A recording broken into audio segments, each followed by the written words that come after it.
People think, oh, I've got to have it all in here or all in this space. Diversification is super important.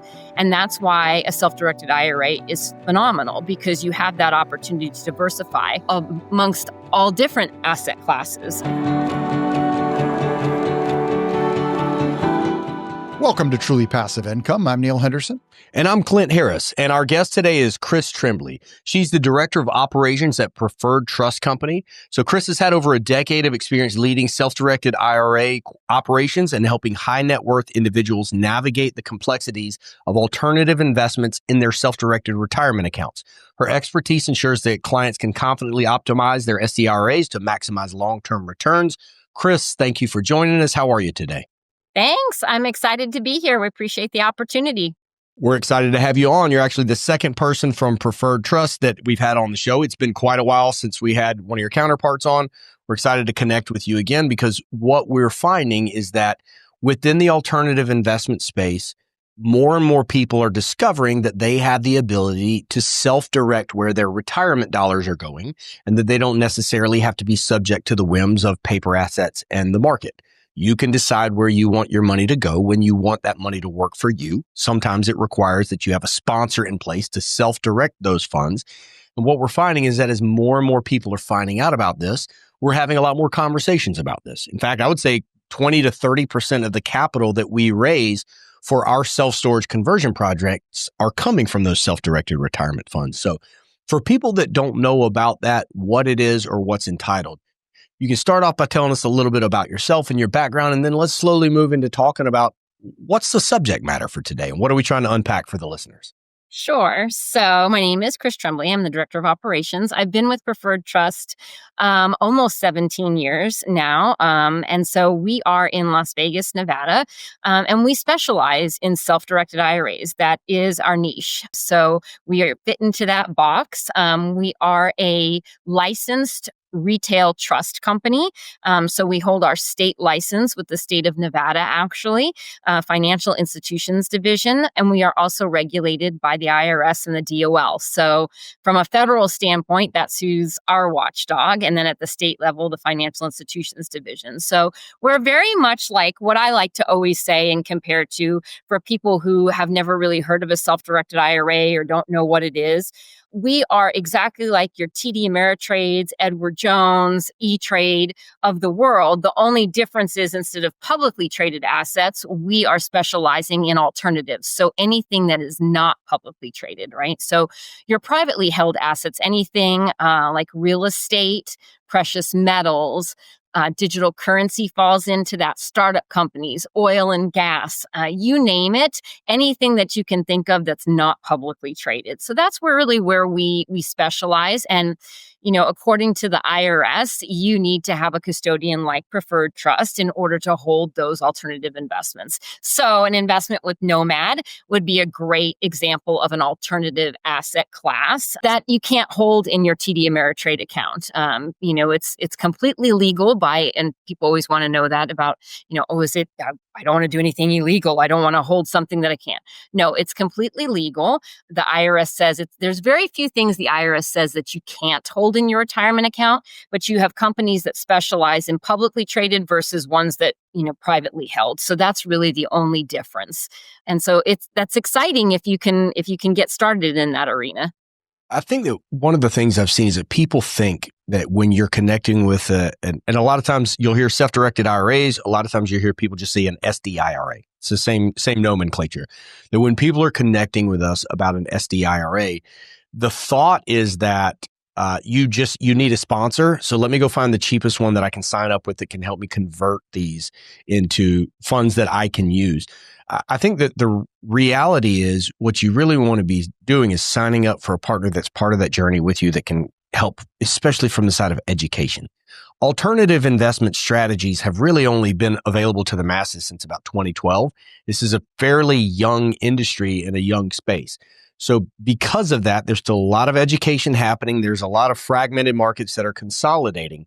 I think if you're exploring an opportunity of, quote unquote, weaponizing your retirement dollars to get outside of the market and go more after the assets that you're interested in that align with the goals for your family, you need to make sure you're doing it in a responsible way. And that comes with everything like understanding what you can and can't invest in. Like you can't invest in certain types of memorabilia and things that have sentimental value. And also like understanding the legal structure that you're getting into. Yes, understanding the cost, but also having access to a portal and communication where you feel like you're not just getting access to your retirement dollars, that you feel like you're part of an ecosystem that is educating you and helping you become a better and a more seasoned investor. I think that's one of the things that is important. And so I've seen you guys, one of the reasons we were connected with you in the first place is because some of the educational resources that you guys put out there. So when people go and they sign up with Preferred Trust, besides access to take their IRA and convert it into something that they can choose where it goes, what else are they getting? So I think that's a really big point. Preferred Trust ourselves as a custodian, we are not licensed to sell anything, right? So we don't have a product. There's not an end product for us. We can't sell anything. So a little bit different than if you're working with your financial advisor at TD Ameritrade, because they're going to sell you. That's their job. That's what they do. And they're going to sell you the suite of products and provide that to you for what they have. For us, we don't have a product. We are selling service and education, exactly what you said. It's super important. Obviously, you don't know until what you have until you actually have it in front of you.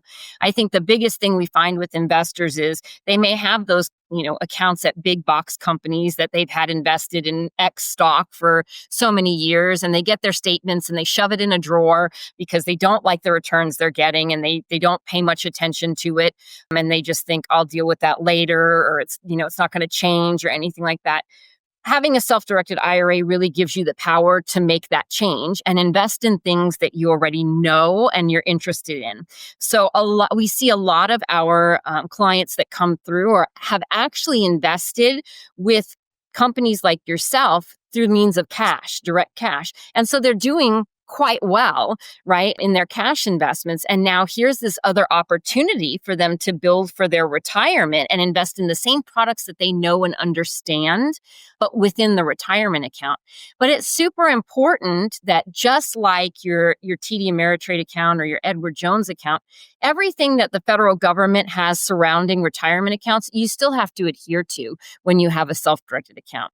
And the one thing that I think is a little bit different with the self-directed is, you don't have investment advice being given to you, like you should invest in this and your risk tolerance is this. You don't really see that. What we're telling you and what we're helping you explore is these are the things you can invest in, right? These are the things that the IRS says okay. And here's the list of things that you can't invest in, and people will get creative, which is phenomenal. But sometimes they get over creative. Like, you can't invest in art. Why can't you invest in art? Because the IRS is not going to put someone in place to track what you did with that painting on your wall, or the alcohol that you consume. You can't invest in alcohol, and your own personal life insurance. There are very few things that the IRS says are a no-no, but you need to know about them. And you need to know about, when you open up this broad world of alternative investments, you need to be able to know, okay, if I want to invest in a startup company, it has to be one that I personally don't own 50% or more of. I can't, sell, let's say I want to buy an investment property. Well, I can't, buy it from a spouse. There's all these nuances that come with alternatives. So our job as the custodian is to educate our clients about what they can and can't do. We are looking at the investment documents and the perspective of like the investment sponsor and everything that's going on. We're looking at all of that and helping the client kind of perform their due diligence a little bit, letting them know when they might be getting into some gray waters, letting them know when this is not okay versus when this is, yes, this is an approved investment. It looks good. You can proceed with it. So that is really our job, and to provide a high level of customer service. Clients, they still are required to take RMDs when they reach the age of 73. They're still required, to list beneficiaries on their account. All the same things that apply, and it's our job to really provide them that handheld support through their journey, from the time they open their account all the way through the time that they make the investment and start collecting income on that investment. The term custodian, you would also picture someone who cleans up a mess. But in this case, it's actually much more, you're trying to prevent the mess. Correct. Yes. And that I have a solo 401k, which you guys do not do. That's not really the subject of today's podcast. It's a similar self-directed retirement account, but it's available to me because I have self-employment income and I have checkbook control on that. It is all on me. So I have to be very, very careful about what I'm doing because I'm essentially operating without a net. And so really what preferred trust does, and when you've got a self-directed IRA custodian, is you're the net and the person that's preventing the mess from happening. You're going to say, hey, that's a great idea. It's very creative. No. That's going to get you, it's going to disqualify your retirement account. You're going to end up paying taxes or whatever. That's your guys' job. It's not necessarily to say, hey, that's a good investment. That's not your job. It is your job to say, no, that's a disqualified investment. Correct. That's exactly correct. And I think that's the important thing too. The IRS sets the same guidelines for all investments, whether or not they're qualifying or disqualified, based on certain standards, based on who are disqualified people, not gaining any, you can't gain any benefit directly from your IRA, that type of thing. The transactions that you could potentially be in that could cause a taxable event to you.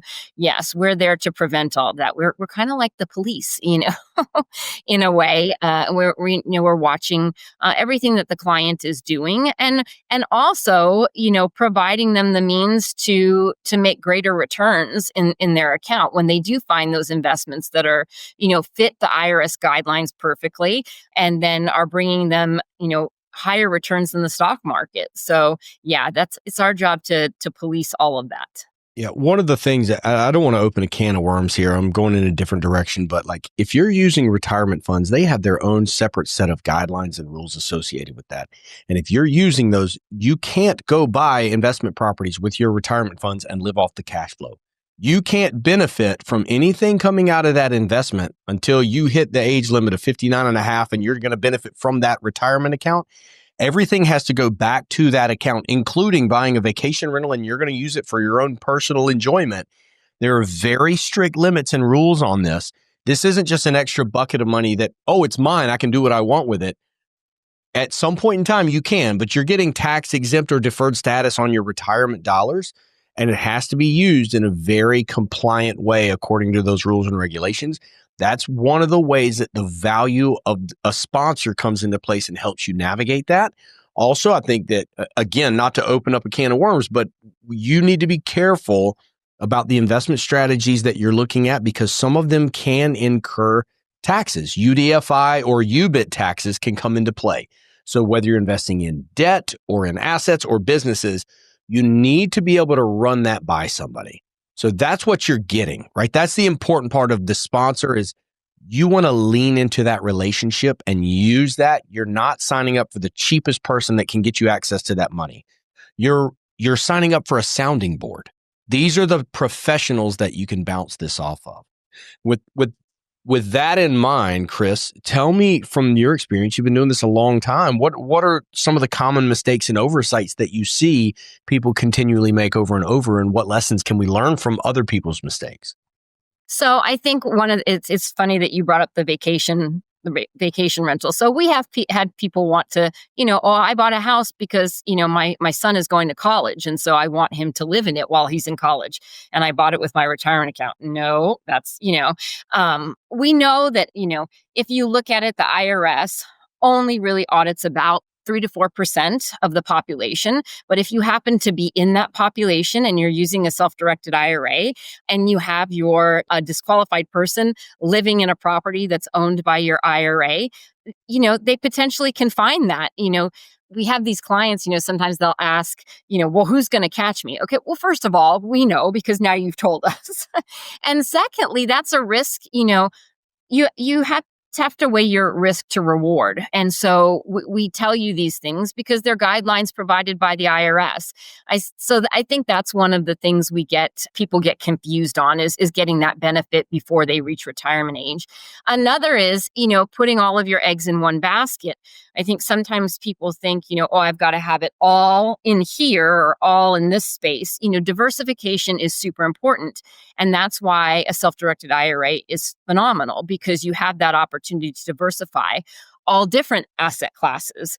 And so that provides for greater opportunity for wealth within that account. So I think, we do see people sometimes want to put everything and go all in on one investment. And that can be detrimental if something happens, if there's a loss in that investment. And it also depends on what your age is. You really have to look at your risk based on where you are in your retirement journey. Someone who's coming close to, the age of 73, where they're going to, if they have a traditional IRA and they're going to need to start taking required minimum distributions as, posed by the IRS, they may not want to put 100% of their money into an investment where they're not going to be getting cash back for some period of time. And so there's all these things that to consider when you're going through the process. And as you mentioned, that's what we're there for, is to kind of say to clients, okay, well, you're 72 and a half, when you reach 73 in 6 months, are you going to want to have all of your money, invested in precious metals, let's say? Do you have another retirement account somewhere where you can take the funds out? So there's all these things. So I think those are kind of the mistakes. And again, I think it's one of those things too, looking for the path of least resistance sometimes. Not all custodians are created equally, unfortunately. And sometimes, you can probably get away with something at one custodian that you might not be able to get away with at another. And just because they say it's okay and you're paying cheaper amount to do it doesn't mean that's the reality, so doing your due diligence as a client, as an investor, is super important. Could you walk us through the process of making an alternative investment through a self-directed retirement account? For example, like what steps would an investor go through to get setting up the self-directed IRA through finalizing the purchase of that alternative asset? In fact, before you answer that, Chris, let me take it a step further. Let's use the example of someone reaches out to Neil and I, is interested in coming into one of our deals. And from the first time that we take that investor, and we have usually a one pager that we send over to them about you guys, and we're making a connection. And so from the first time somebody has an interaction with you throughout the process of completing that, walk us through what that looks like for the investor so that our listeners can understand that process. Sure. Well, the first thing is we'll kind of talk to them about which type of self-directed IRA they want to open. I think that's super important. So it's good to know that in the world of retirement accounts, as far as individual retirement accounts go, there are 4. There are traditional, there are Roth, there are simple, and there are SEP. So you have, your traditional account where taxes aren't taken out until you withdraw the funds. Then you have Roth, where the taxes have already been paid. You have SEP and simple. So these are more for the small business owner. The SEP really is good for people that are self-employed, that maybe it's just themselves and a spouse owning a company, or them and their business partner. And it provides for a little bit higher contribution limits than the traditional and the Roth. And then you have a simple IRA. And these are for business owners that have less than 100 employees, basically. And when they want to offer a plan for their employees, sometimes 401ks can be very administratively time-consuming and expensive for small business owners. And so they look for a way to provide for the retirement of their employees with a lower overhead. So you have those 4 types of accounts: traditional, Roth, SEP, and simple. And so when we first start the conversation with the client, we really want to know, first of all, do you have a retirement account somewhere else? Or are you starting brand new? Are you going to be making a contribution and opening an account? So once we kind of determine that, we determine what type of self-directed IRA they want to open with us. And once we do that, then we provide them the application to open an account with us. Applications are done online. We try and make it as simplified and straightforward process as possible. But there are things that we are required to obtain. The federal government requires us to obtain. So we're going to have you fill out that application. And once we get it, we're going to go through our due diligence process. Pretty quick process. We may ask you for additional information that we need. And then we're going to start the transfer of funds. So if you do have an account somewhere else, let's say you have a Roth IRA at Edward Jones, and you are wanting to transfer a portion of those funds over to a self-directed IRA with preferred trust, you're going to fill out a transfer form and tell us exactly how much money you're going to be transferring over to us. And then we are going to work with Edward Jones to get those funds over to us. Once the funds come into us, we're going to open your account. You'll be provided an account number. You'll be provided online access so that you can go on and view your account through our portal. Very similar to whatever account that you currently hold where you are. Very standard today to be able to go online and see your account, see what's going on inside of it. And then we're going to get you through the investment process. So we actually, if they're investing with Nomad, we collect all of the investment documents beforehand so we can make it very streamlined for the client. There's a direction of investment form that the client needs to complete along with subscription agreements to make the investment. We package it in a nice little DocuSign bow and send it out to the client. And then we're following up with them just to make sure they don't have any questions about how to complete the documents or what's in the documents. And once we get those back, then we are sending the funds directly from the retirement account over to Nomad. So it makes it a very seamless process. You get your funds, they can see their investment online through their portal and essentially then start collecting the income off of the investment. So, all in all, the process can take 1 to 2 weeks. It depends a lot on the outgoing custodian, right? How quickly is Edward Jones going to transfer the funds to us? Some of them will transfer very quickly, 1 to 2 days, while others will drag their feet. They don't want to lose the client's business, right? They're not in the business of sending money out. So they certainly don't want to do that. So it can take a little time depending on where your funds are. But once it gets to us, we move very quickly. And, as long as the client is responsive to our requests for documentation, it can move very, very quickly. But we're there with them the whole time, kind of holding their hand through the whole process. Obviously, some investors are very comfortable with the process and will go through it very quickly, where others may have more questions and want to spend a little bit more time discussing. And no matter which way you're leaning or what your familiarity is with the documentation, we're there to help. And it's our job also to keep Nomad updated and let you all know where we are in the process and let you know if there are any concerns with a transfer going on and that type of thing. But obviously, the longer the client's funds just sit in cash, that's no good. They're not earning any income for their retirement. So we got to get those funds working for them. Well, as the person who primarily handles that transaction often, Clint's just a pretty face. I can say that it can get challenging very quickly. We've got subscription documents, got subscription agreement, the operating agreement, investor questionnaire, those documents the SEC requires us to be filled out. And we always tell people, and we have our own DocuSign, but it only works if you're doing it individually or as an entity. Once somebody says self-directed retirement account, we always tell people, all right, stop. Do not try and fill these out on your own. Every custodian is going to be different, how they want it filled out. The best we can offer, if we haven't worked with that custodian before, is to say, here's all the blank documents, send it to the custodian, and they will fill it out for you, and or however they do it. But one of the things I love about Preferred Trust is that you guys upload it to your own portal.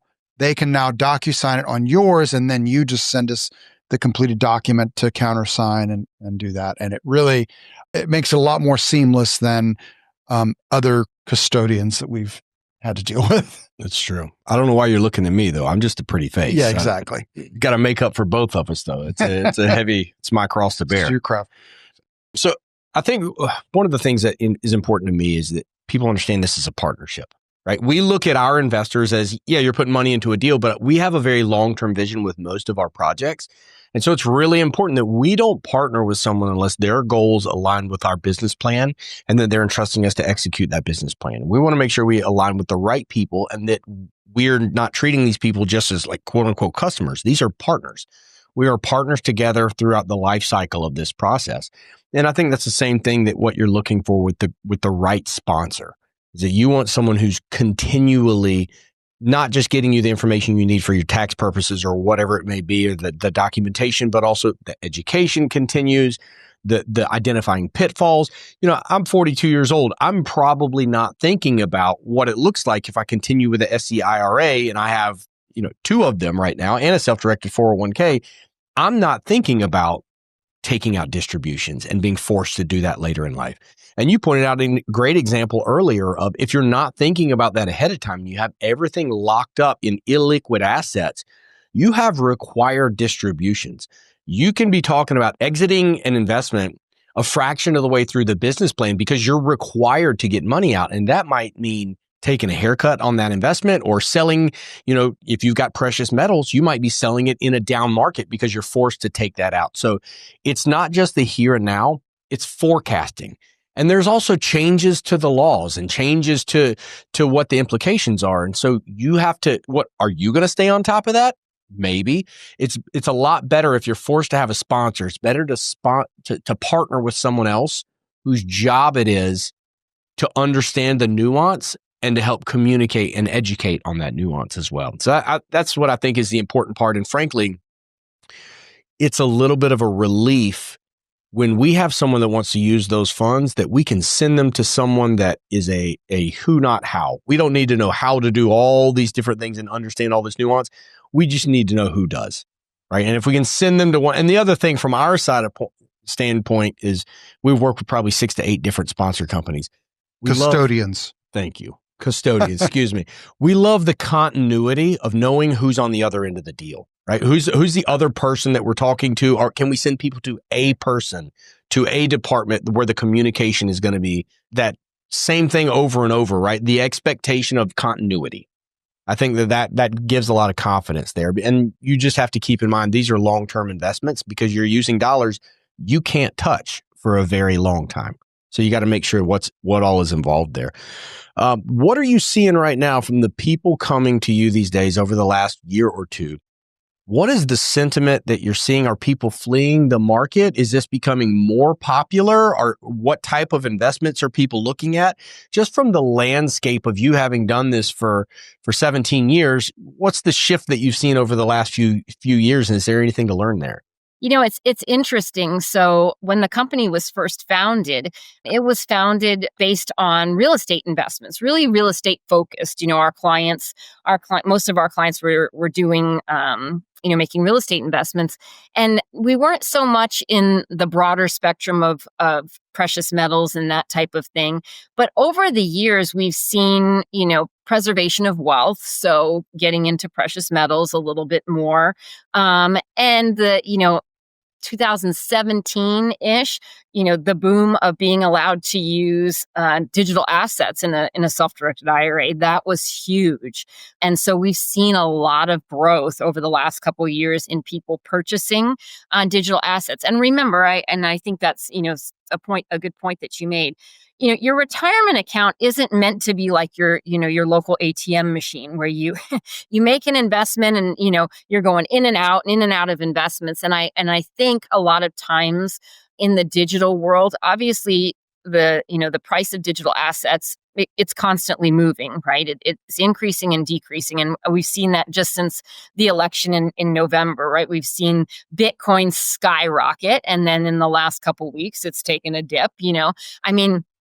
we started working in that arena in 2017 when, Bitcoin was about $3,000 a unit. And now it's, at one point it drove all the way up to above 100,000 in that time span, right? And you are going to see that. But what I think people need to really think about too is that these are long-term investments, right? You are in your retirement account for the long haul, unless you're getting really close to that age of retirement. And so, we've watched over the last couple years, we've actually watched clients come in and start with, $50,000 and now their IRAs are worth over 3 million because they've invested in Bitcoin and they've invested in digital products. So that's huge today. And the other great thing is, anything with a hard asset behind it, real estate is still huge. It's never really gone away, no matter if it's through a fund or if it's through a syndication or if it's through an investment property. Once you have a hard asset tied to that, the economy may make changes, but you're always going to have that hard asset and it's always going to come back around. So I think that's huge today. We see a lot of people still making real estate investments that really hasn't taken a dip. It just has been continual. And the digital world, it'll be interesting to see what happens there. One of the things that we continually get asked is with different deal structure, uncovering if there's potential for UBIT and UDFI. And again, I'm not expecting you to explain that here. What kind of resources does Preferred Trust offer in terms of answering some of these questions, the education that potential investors can dive into to understand what they're exposing themselves to with some of their investment choices? Sure. Yeah. Well, we do go through, depending, again, one of our roles is to review when we build a partnership with a company like Nomad. One of the first things we're looking at is we're reviewing the investment documents. We want to see how the investment is structured. You mentioned debt versus equity, that type of thing. So we're looking at that. And if an investment has the potential to cause some of these taxations like UBIT and that type of thing, then we have the conversation with the client. We let the client know. They may not know. They may not know what to look for when they're looking in the documents. They may have never dealt with that outside, when they've invested in the past. And so we mention that to them. We make sure that they understand. And this is what it means. These are the definitions. This is what, and this is what could trigger it. And so here are some resources, always, I think no matter what clients are investing in, having a CPA, someone, in your side that understands self-directed IRAs and understands investments. And really, it doesn't matter if it's an IRA or not, but someone who, understands investments and the income earned off of investments is important. So we give clients and provide clients those resources. Obviously, we're not CPAs, but we can provide resources to clients to go out and have those conversations and start looking at those type of things. So we definitely are there to provide the education and let the client know, hey, did you know this could potentially have, tax associated with it, even though it's in a self-directed IRA, and here's why. And give them all that. It's our job to give them all the information and for them to be able to make an educated decision about the investment that they're making. Well, Chris Trembly, this has been fantastic. And I'm sure Clint and I have enjoyed the conversation. I'm sure our listeners will as well. If any of our listeners want to reach out to you, find out more about Preferred Trust, what would be the best way for them to do that? So they can visit, there's a couple of different ways. They can visit our website, and that's preferredtrustcompany.com. They can give us a call toll free, 888-990-7892, and just select option 1. Or they can shoot us an email too and, mention the fact that they viewed us on the podcast and they have some questions or that they're interested. Our email address is clientservice@ptcemail.com. So it's like Paul, Tom, Charlie, email, email.com. So, they can reach out to us any way they feel comfortable. They can also reach out to y'all and you can send us their contact information. We're glad to do it that way too. And we'll set up a time to talk to them, have a conversation. Well, it's been great. Thank you. Yeah. Thanks, Chris. We really appreciate your time. Yep. Thanks for coming on. Thank you. Thank you so much for listening and watching the Truly Passive Income podcast. If you liked the show, if you think it would be useful for someone else, the greatest compliment that you could give us would be to share the episode, leave a comment down below, or leave us an honest review. If you have any questions, don't hesitate to let us know down below. And remember, with truly passive income comes freedom of time, place, and the freedom to pursue your higher purpose.